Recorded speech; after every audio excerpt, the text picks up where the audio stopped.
Just 2 hours before tragedy struck Emanuel AME Church in Charleston, Reverend Dr. Reverend Goff was inside the church for a meeting. He was appointed to lead the congregation after the shooting that left 9 members dead, including the church's pastor. Reverend Goff told me the message of faith is what Emanuel and the world needed during a time of tragedy. You weren't always in Charleston on a Wednesday evening, but you were in Charleston that night. Why were you here? Reverend Pinckney and I, along with nearly 70 members of that congregation, was meeting to talk about the business of the church. Having left the quarterly conference, I received a call around 9 o'clock from one of my pastors who indicated that there was a shooting near Mother Emanuel. 10 minutes later, I received another call saying presiding elder is not near Mother Emanuel, but inside of Mother Emanuel. Reverend Dr. Reverend Goff was the presiding elder for the 7th Episcopal District when State Senator Reverend Clemente Pinckney and 8 people were killed during Bible study at Mother Emanuel. He remembered trying to calm the flood of emotions running through a hotel room as families were notified that their loved ones were the victims of murder fueled by hate. Can you describe what that room was like? Horrified, mortified, grief-stricken, finding comfort in small conversation in small groups, having prayers, reassuring family members and others that God will see us through this. Whether delivering eulogies, we come at this hour for the homegoing celebration of our departed and beloved brother, the Reverend Senator Clemente Pinckney.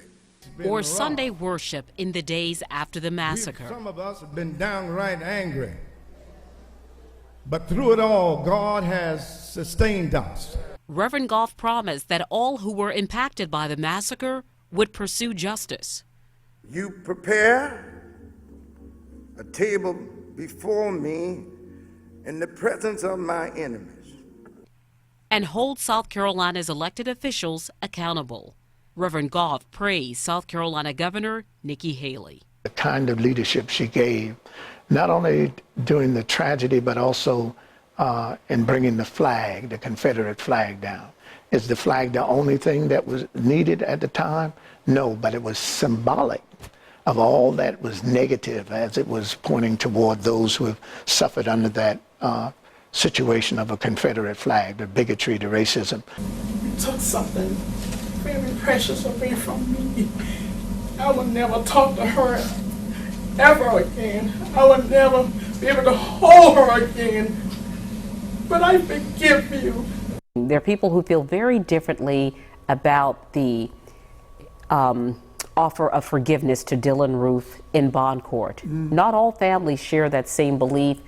For those of us who are deeply rooted in the faith, we are taught and we live by the fact that if we are expected to be forgiven, we must forgive.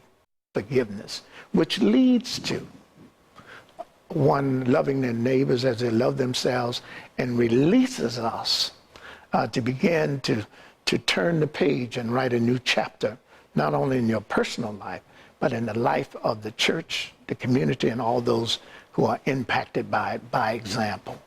And while Reverend Goff is no longer the interim pastor at Mother Emanuel, he prays for and praises his home state for being a beacon during troubled times. We not only led in South Carolina, but this nation, in showing how change can come about and how we, not one person or one entity, begin to write a new chapter. And I think that's what we're doing.